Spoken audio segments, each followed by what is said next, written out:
Hello everyone, स्वागत है आप सभी का टारगेट यूकेपीएससी के संडे करंट अफेयर्स में। तो आज हमने पिछले संडे करा था, डाउन टू अर्थ रिपोर्ट करी थी। आज हम करेंगे न्यू इंडिया समाचार। जो न्यू इंडिया समाचार है ये भी एक महीने में 2 बार आता है, मतलब 1 से 15 तारीख तक एक आता है और एक 16 से 30 तारीख तक एक पत्रिका तब आती है। मतलब न्यू इंडिया समाचार की भी 2 पत्रिका आती हैं। न्यू इंडिया समाचार इम्पॉर्टेंट इसलिए है क्योंकि ये डायरेक्ट गवर्नमेंट, मतलब पीआईबी जो होती है ना, हमारी प्रेस इन्फॉर्मेशन ब्यूरो, ये उसको रिलीज़ करती है। तो यहाँ आपको जो गवर्नमेंट के इनिशिएट्स होते हैं वो देखने को मिलते हैं। अब मैं आपको बताता हूँ यहाँ पर ये प्रासंगिक क्यों है। तो एक न्यूज़ है, आगे बोस आइंस्टाइन है। एक बार जीएस पेपर मतलब 2018 में जो यूपीएससी का एग्ज़ाम हुआ था। अब देखो, आप कहोगे कि यूकेपीएससी अलग है और यूपीएससी अलग है। आपको ये समझना पड़ेगा कि जो सिलेबस यूपीएससी का है ना, वही सिलेबस अब यूकेपीएससी का भी हो चुका है, मेंस का। ठीक है, मैं मेंस की बात कर रहा हूँ। ठीक है, क्वेश्चन की इंटेंसिटी ऊपर नीचे हो सकती है। मतलब यूपीएससी के जो पेपर होते हैं वो नेक्स्ट लेवल के होते हैं, ये तो कोई इसमें ढकी छुपी बात नहीं है। बट अब जो यूकेपीएससी के एग्ज़ाम होंगे वो भी कहीं ना कहीं उतने लेवल पे तो नहीं होंगे, लेकिन अगर उसके 2 स्टेप डाउनग्रेड भी हो गए तब भी वो बहुत अच्छे क्वेश्चंस होंगे। इस बात को हम मान के चल सकते हैं। ठीक है, तो आज जो संडे करंट अफेयर है इसमें एक 2018 में एक मेंस का क्वेश्चन आया था, बोस आइंस्टाइन मॉडल पे आया था वो क्वेश्चन। आज बोस आइंस्टाइन का एक इसमें क्या आया था, बहुत अच्छा डिटेल में एक आर्टिकल आया था, हम उसके बारे में भी बात करेंगे। ठीक है, पर आगे बढ़ते हैं। तो आगे बढ़ने से पहले सबसे पहले हम आज की जो न्यूज़ हैं वो 2 न्यूज़ बड़ी इंपॉर्टेंट है। एक तो है राजस्व विभाग ने 6 नए पोर्टल लॉन्च किए हैं। देखो यहाँ पर खाता खतौनी की बात है। अब घर बैठे आपको क्या मिलेगी, खाता खतौनी मिल जाएगी, है ना। एक तो ये बात है। दूसरी ये है शिक्षा प्रणाली में रटने की प्रवृत्ति और अंकों का दबाव। ये आप पता कहाँ पर रिलेट कर सकते हैं, जीएस पेपर 6 उत्तराखंड में यूनिट नंबर 5 में आप इसको क्या कर सकते हैं, कनेक्ट कर सकते हैं। शिक्षा से संबंधित है यूनिट 5। ठीक है, यूनिट 5 जो है वो शिक्षा से संबंधित है, उत्तराखंड की शिक्षा से संबंधित है यूनिट 5। तो आप इसको क्या कर सकते हैं, उससे डायरेक्ट रिलेट कर सकते हैं। जो ये राजस्व विभाग वाला है ये जीएस पेपर 5 का यूनिट नंबर ये भी 5 है। ठीक है, यूनिट नंबर 5 नहीं है, हाँ 5 है, सॉरी 5, हाँ, जिसमें है कि सरकार की जो राज्य व्यवस्था है उसके बारे में पूरी जानकारी देखने को मिलती है। ठीक है, और यहाँ से जो 3, 4, 5, 6, 7 और 8 वाली जो ये न्यूज़ हैं, इसके नीचे वाली जो न्यूज़ है ये किसके हैं, न्यू इंडिया समाचार की पत्रिका से ली गई हैं ये। ठीक है, तो आपके लिए ये इंपॉर्टेंट है। बट बिफोर वी बिगिन, सबसे पहले आप क्या करिए कि टेलीग्राम पे जाइए, टारगेट यूकेपीएससी को सर्च करिए। आपको ये क्या मिलेगा, आइकन मिलेगा, या ये आपको बारकोड यहाँ पर है, आप इसको स्कैन करके यहाँ पर पहुँच सकते हैं। एक बात याद रखिए, जब आप सर्च कर रहे हैं ना तो ये अंडरस्कोर का साइन जरूर लगाएं वहाँ पे। ठीक है, तभी आपको क्या मिलेगा, ये ग्रुप मिलेगा या ये चैनल मिलेगा। ठीक है, टेलीग्राम पे। तो सबसे पहले देख लेते हैं यस्टरडे प्रैक्टिस क्वेश्चन को। यस्टरडे प्रैक्टिस क्वेश्चन में सबसे पहला क्वेश्चन था कि हाल ही में डीआरडीओ द्वारा उत्तराखंड में कितने हिमस्खलन ईडब्ल्यूएस मतलब अर्ली वार्निंग सिस्टम स्थापित किए गए हैं, तो वो हैं 72। ठीक, तो ये इंपॉर्टेंट था। फिर था हाल ही में चर्चा में रही पुस्तक बागी टिहरी, इसका संबंध किससे है, किसने लिखी है, सुंदरलाल बहुगुणा जी ने लिखी है।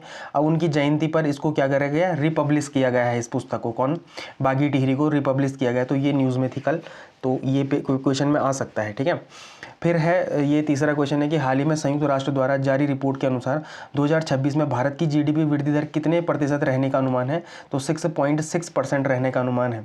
ठीक है, तो ऐसे क्वेश्चन भी पेपर में कई बार डायरेक्ट आ जाते हैं। जब यूनाइटेड नेशन देता है रिपोर्ट या जब केंद्र सरकार नीति आयोग कोई रिपोर्ट देती है ना, तो वहाँ के डेटा बड़े इंपॉर्टेंट हो जाते हैं। तो ये भी आ सकता है आपके पेपर में। फिर अभी आते हैं सबसे पहले उत्तराखंड न्यूज़ की तरफ।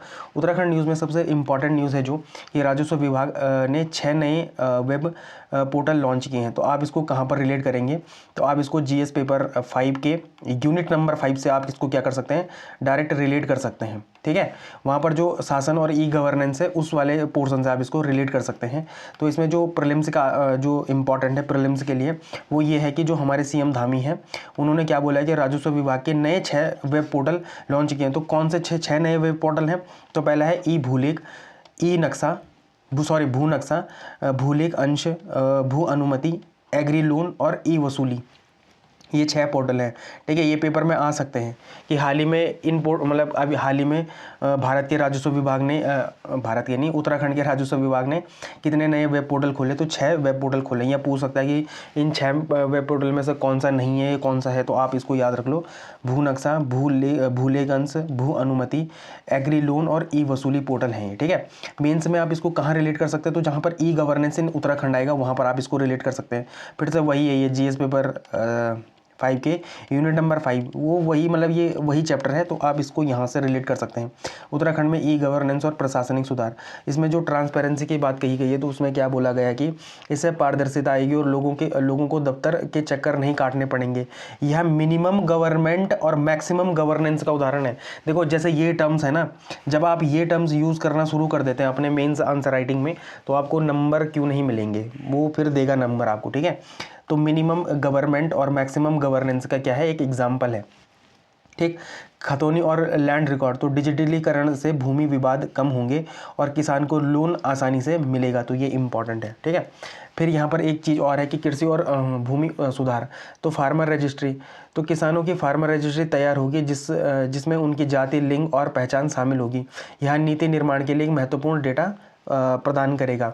भू अभिलेखों की भू अनुमति पोर्टल है, जो वो क्या है कि हरिद्वार और उधम सिंह नगर में कृषि और बागवानी के लिए भूमि खरीद की अनुमति अब ऑनलाइन मिलेगी। ये ईज़ ऑफ डूइंग बिजनेस को बढ़ावा देने के लिए एक क्या है, इंपॉर्टेंट कदम है, तो ये इंपॉर्टेंट है आपके लिए। फिर पर्यटन और भूगोल से आप इसको रिलेट कर सकते हैं। तो टिहरी झील विकास, मतलब इसी कटआउट में एक सब सेक्शन में ये भी आया हुआ था, तो ये भी इंपॉर्टेंट है कि टिहरी झील विकास, टिहरी झील को अंतर्राष्ट्रीय पर्यटन मानचित्र पर लाने की बात की गई। देखो अभी तो बात की गई है ना, पर जब आ जाएगा तो अब ये बहुत इंपॉर्टेंट हो जाएगा पेपर के लिए, ठीक है। फिर इंफ्रास्ट्रक्चर की बात करी गई है कि टिहरी झील के चारों ओर रिंग रोड का निर्माण को, देखो जब रिंग रोड का निर्माण होता है ना, तो जो स्थानीय लोग होते हैं उनको रोजगार मिलता है, स्थानीय लोगों को क्या मिलता है, रोजगार मिलता है। ये बड़ा इंपॉर्टेंट है, ठीक है, इसको आप नोट करके रख लो। जब भी रिंग रोड बनता है, रिंग रोड बनती है कहीं पे, तो वहाँ पर स्थानीय लोगों को रोजगार बहुत मिलता है, ये इंपॉर्टेंट है। फिर साहसिक खेल, तो यहाँ साहसिक खेलों का आयोजन होगा। एग्जाम टिप क्या है, मतलब ये एक एक्स्ट्रा दिया हुआ है यहाँ पर। तो राज्य सरकार टिहरी झील को पर्यटन हब बनाने के लिए क्या कदम उठा रही है, तो आप ये सारे क्या दे सकते हैं, वहाँ पर एग्जाम्पल दे सकते हैं कि वहाँ पर टिहरी झील का विकास हो रहा है, इंफ्रास्ट्रक्चर डेवलप हो रहा है, साहसिक खेलों का वहाँ पर आयोजन हो रहा है, टूरिज्म वहाँ पर बढ़ाने की बात कही जा रही है। तो आप यहाँ पर क्या कर सकते हैं, ऐसे चीज़ों को नोट डाउन कर सकते हैं, ठीक है। ये आपके लिए MCQ है, आप इसका क्या कर सकते हैं, कमेंट सेक्शन में आंसर दे सकते हैं।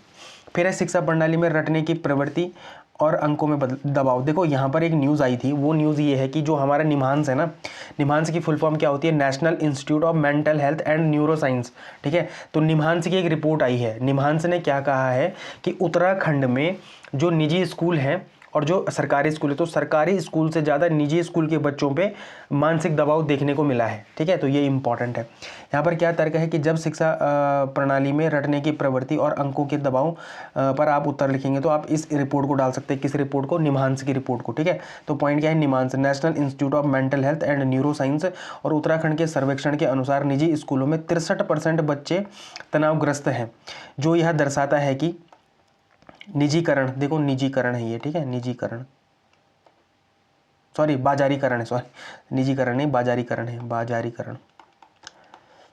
बाजारीकरण और गला काट प्रतिस्पर्धा बच्चों के मानसिक स्वास्थ्य को नुकसान पहुंचा रही है। देखो इस सब चीज़ों से तो मैं भी गुजरा हूँ, मतलब मैं ये नहीं कहूँगा कि मेरे पे बहुत ज़्यादा दबाव था, देखो मैं तो वैसा भी पढ़ने लिखने में होशियार था नहीं, लेकिन यहाँ पर इम्पॉर्टेंट ये है कि लोगों में सच, मतलब बच्चों में ये दबाव होता है।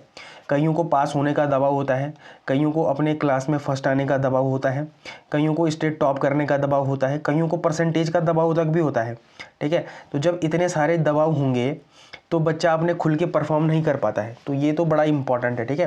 तो निम्हांस जैसे रिपोर्ट का आप कहीं पर नोट कर लो, और जब कहीं पर क्वेश्चन आए तो आप इसका निम्हांस का क्या कर सकते हैं, एज ए एग्जाम्पल के तौर पर इसका यूज़ कर सकते हैं। फिर मानसिक स्वास्थ्य क्या है, तो कैसे किशोरों में एंग्जाइटी और अवसाद, मतलब डिप्रेशन बढ़ रहा है। डेटा क्या है, तो 13 से 17 वर्ष के 15% बच्चों में बेचैनी और अवसाद के लक्षण पाए गए हैं उत्तराखंड में, ठीक है। तो ये बड़ा इंपॉर्टेंट है, आप इस डेटा का यूज़ कहाँ पर कर सकते हैं, मेंस आंसर राइटिंग में कर सकते हैं। अब देखो यहाँ से जितनी न्यूज़ आएंगी ना, वो सब किसकी होंगी, न्यूज़ नहीं, मतलब जितने भी आर्टिकल होंगे वो न्यू इंडिया समाचार के होंगे, तो ये बड़ा इंपॉर्टेंट है। देखो एक प्रीवियस ईयर क्वेश्चन में अभी बात कर रहा था स्टार्टिंग में, 2018 में क्वेश्चन आया था कि प्रोफेसर सत्येंद्र नाथ बोस द्वारा किए गए बोस आइंस्टाइन सांख्यिकी कार्य पर चर्चा करें और बताएं कि इसने भौतिकी के क्षेत्र में किस प्रकार क्रांति ला दी। ठीक है, तो ये क्वेश्चन आया था, ये था यूपीएससी का क्वेश्चन था। और मैं गारंटी के साथ बोल रहा हूँ कि कब ये यूकेपीएससी में आ जाए कुछ गारंटी नहीं है, क्योंकि कहीं ना कहीं यूकेपीएससी क्या करता है कि अदर एग्जाम्स को भी कॉपी करने की कोशिश करता है, तो वो मेंस में भी करता है। ठीक है, पीवाईक्यू के तौर पे, है ना। तो इसमें आया था ये आर्टिकल, बड़ा इंपॉर्टेंट था ये। ठीक है, सत्येंद्र नाथ बोस जी के बारे में आया था। तो नाम सत्येंद्र नाथ बोस किस क्षेत्र में इंपॉर्टेंट है, तो गणितज्ञ और भौतिकी विज्ञान में। ठीक है, सहयोग अल्बर्ट आइंस्टाइन के साथ मिलकर इन्होंने काम किया। प्रसिद्धि क्या है, तो बोस आइंस्टाइन सांख्यिकी के और बोसोन कण के लिए इन्हें जाना जाता है। तो इसमें इंपॉर्टेंट क्या है, तो बोस आइंस्टाइन स्टैटिक्स 1924 में उन्होंने अपना शोध पत्र लिखा, जिसमें आइंस्टाइन ने जर्मन में भी अनुवादित किया। यह क्वांटम मैकेनिक्स की नींव बना। ठीक है, कौन, बोस आइंस्टाइन स्टैटिक्स। ठीक है, ये क्वांटम मैकेनिक्स की क्या बना, नींव बना। कब क्वांटम मैकेनिक्स पे जीएस में क्वेश्चन आ जाए, जीएस पेपर 3 में, आपको पता भी नहीं चलेगा, देखना आने वाले फ्यूचर में। मतलब क्या, तो ये तो इसी बार ये मेंस में आएगा, ये जो 2026 का मेंस होगा या वहाँ पर आ सकता है ये क्वेश्चन। ठीक है, और अल्टीमेटली देखो, आप ये मत करना प्लीज़ यार, मैं सबसे बोलूँगा कि ये मत करना कि मेंस को अलग लेके चलो और प्री को अलग लेके चलो, ऐसा बिल्कुल मत करना। ठीक है, होगा क्या, प्री आप क्वालिफाई करके चले जाओगे, मेंस में फिर अटक जाओगे, है ना। असली रैंक या आपको नौकरी कहाँ मिलेगी, वो बात मिलेगी आपको मेंस और इंटरव्यू में मिलेगी। तो आप इन सब चीज़ों को एक साथ तैयारी करो, 6 महीने 1 साल तैयारी करो और देखो कि क्यों नहीं हो पाता फिर। ठीक है, होगा, देखना। फिर बोसोन, तो जो फिजिक्स में सब एटॉमिक पार्टिकल 2 प्रकार के होते हैं, एक बोसोन और एक फार्मियोन। देखो ये दोनों बड़े इंपॉर्टेंट है, बोसोन और फार्मियोन। बोसोन का नाम सत्येंद्र नाथ बोस जी के नाम पर ही रखा गया है। बोस आइंस्टाइन कंडेंसेशन, देखो क्या होता है, बोस आइंस्टाइन कंडेंसेशन एक 5वीं अवस्था है। ठीक है, जो ठोस द्रव गैस प्लाज्मा के बाद 5वीं अवस्था है। ये जो कंडेंसेशन है ना, बोस आइंस्टाइन कंडेंसेशन, ये मतलब और माइनस तापमान होता है ना, -273 डिग्री सेल्सियस के आसपास के तापमान को कहते हैं बोस आइंस्टाइन कंडेंसेशन। मतलब और नेगेटिव ठंड, मतलब जो ठंडा वाला होगा ना उसको कहते हैं। ठीक है, ठंड से भी ठंड, मतलब ये वाला है बोस आइंस्टाइन कंडेंसेशन, वो अवस्था होती है। फिर हिग्स बोसोन, इन्हें गॉड पार्टिकल भी कहते हैं। इनका नामकरण भी इन्हीं के सम्मान में बोसोन शब्द से संबंधित है। ठीक है, कुछ अन्य फैक्ट भी है इनका। इनको पद्म विभूषण का मिला 1954 में, भारत सरकार द्वारा पद्म विभूषण से इन्हें सम्मानित किया गया। मातृभाषा में विज्ञान, ये स्थानीय भाषा में विज्ञान पढ़ाने में समर्थ थे। उन्होंने बंगाली भाषा में ज्ञान ओ विज्ञान नामक विज्ञान पत्रिका शुरू करी थी। तो देखो जैसे ऐसे क्वेश्चन आते हैं ना, अगर ये कल के पेपर में आ गया, कल के किसी प्रीलिम्स के क्वेश्चन में आ गया कि ज्ञान ओ विज्ञान किसके द्वारा शुरू की गई पत्रिका है, तो मुझे लगता है कि बहुत कम लोग सोच पाएंगे कि ये एस.एन. बोस की द्वारा लिखी गई है, सत्येंद्र नाथ बोस जी के द्वारा लिखी, मतलब बनाई, लॉन्च की गई पत्रिका होगी। तो आप इसको याद रख लो एज अ प्री, ये बड़ा इंपॉर्टेंट है। ठीक है, संस्थाएं भी हैं कुछ इनके सम्मान में। 1986 में कलकत्ता में SN. Bose national centre for basic science की स्थापना की गई और 18 मार्च 2025 को नई दिल्ली में सुषमा स्वराज भवन में वैश्विक परमाणु ऊर्जा भागीदारी केंद्र में एस.एन. बोस भवन का उद्घाटन किया गया। तो ये आपके प्री और मेंस दोनों के लिए क्या है, इंपॉर्टेंट है। GS paper 3 science and tech. ठीक है, साइंस एंड टेक, तो यहाँ पर आपके लिए क्या है, ये इंपॉर्टेंट है, तो आप इसको नोट करके रख लो। ठीक है, फिर गुलामी की मानसिकता से मुक्ति, मुझे ये लगता है कि अब मेंस का क्वेश्चन इस पे भी आने वाला है। ठीक है, तो इसको भी आप याद रख लो। जीएस पेपर 1 संस्कृति से या जीएस पेपर 4 एथिक्स अभिवृत्ति से आप इसको रिलेट कर सकते हैं।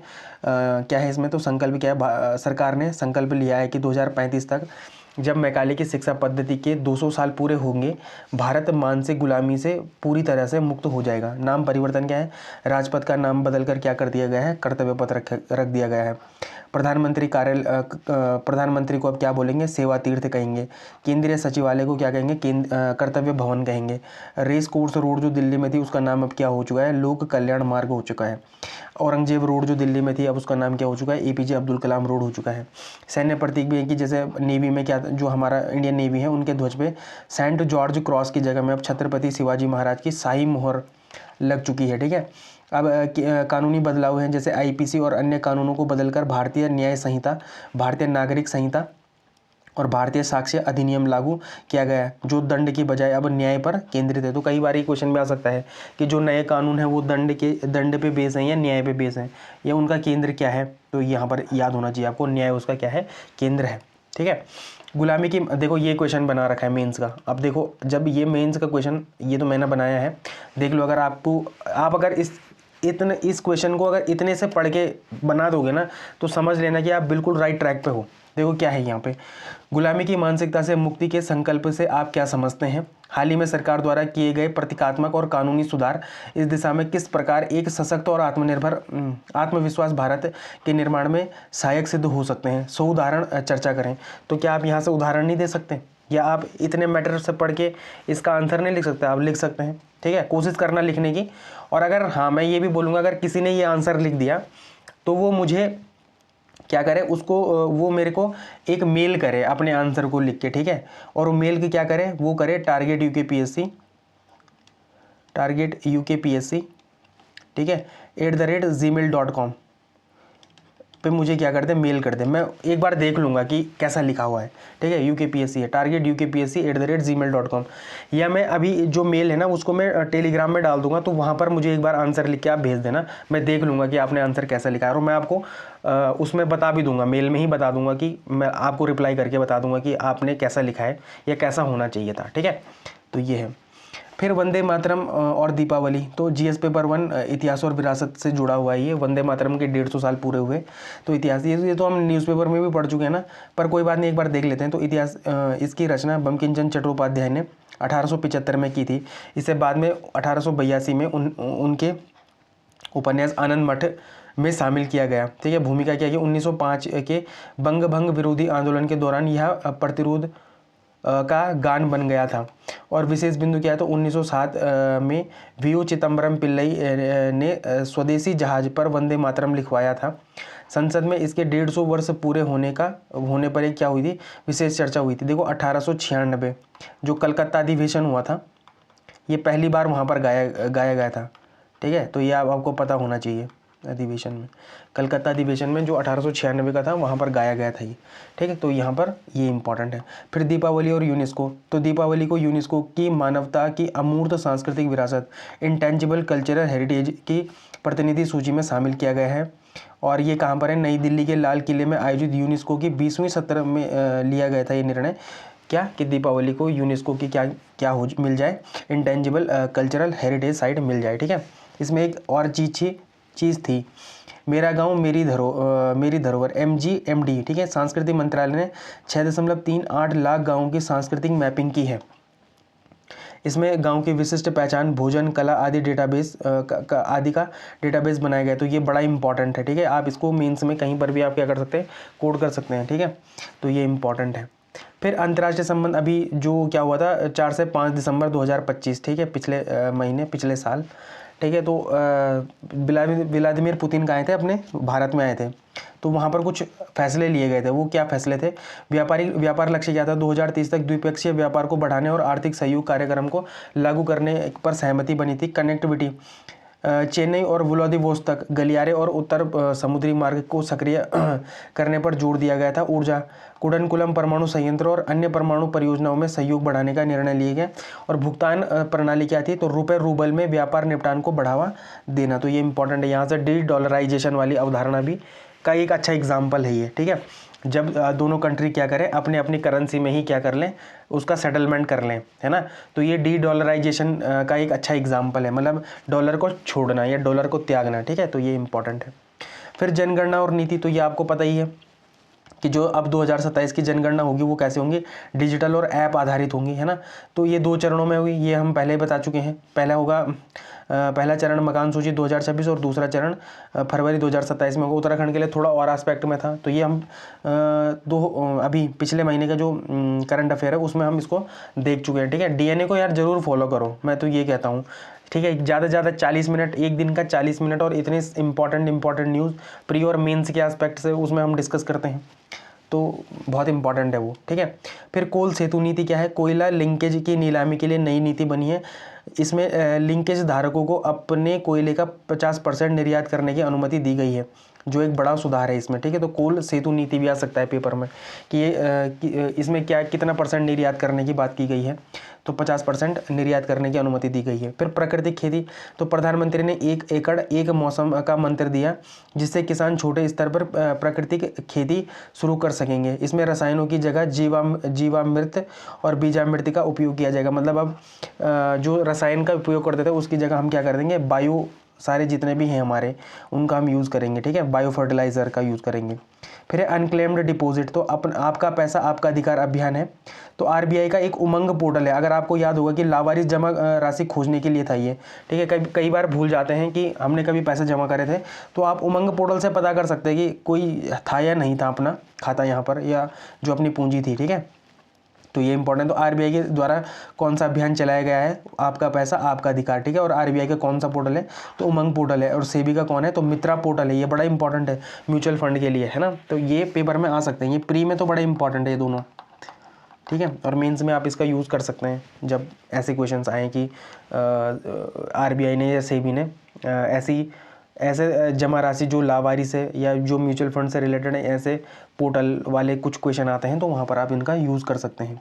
या उनकी गवर्नेंस पॉलिसी भी जब आती है तो आप इसको यूज़ कर सकते हैं वहाँ पे, ठीक है। तो फिर ये आखिरी है सामाजिक न्याय दिव्यांगजन, सोशल जस्टिस से रिलेटेड है, जीएस पेपर 1 से सीधे रिलेट करते हैं। और प्री में थोड़ा सा इंपॉर्टेंट हो सकता है सुगम्य भारत मिशन, जैसे यही पूछ दे सुगम्य भारत मिशन, क्योंकि 10 साल पूरे हो चुके हैं। जब भी 10 साल, 5 साल, 100 साल, 150 साल, 1000 साल ऐसे ट्रेंड आते हैं तो क्वेश्चन आ जाते हैं अमूमन, ठीक है। तो पूछ सकते हैं कि सुगम्य भारत अभियान की शुरुआत कब हुई थी, तो 5 दिसंबर 2015 को शुरू हुई थी और इसके 10 साल पूरे हो चुके हैं। यहाँ पर क्या बोला जाए, दिव्यांगजन शब्द दिया था। प्रधानमंत्री ने विकलांग की जगह दिव्यांग शब्द का उपयोग 2015 में मन की बात में सुझाया था, ठीक है। तो तब से हम क्या करते हैं, विकलांग की जगह दिव्यांग शब्द का क्या करते हैं, यूज़ करते हैं, ठीक है। तो आज के संडे स्पेशल में इतना ही। आई होप आपको पसंद आया होगा। अगर आपको पसंद आया है तो लाइक, शेयर, सब्सक्राइब और अपने दोस्तों के साथ इसको ज़रूर शेयर करें। धन्यवाद।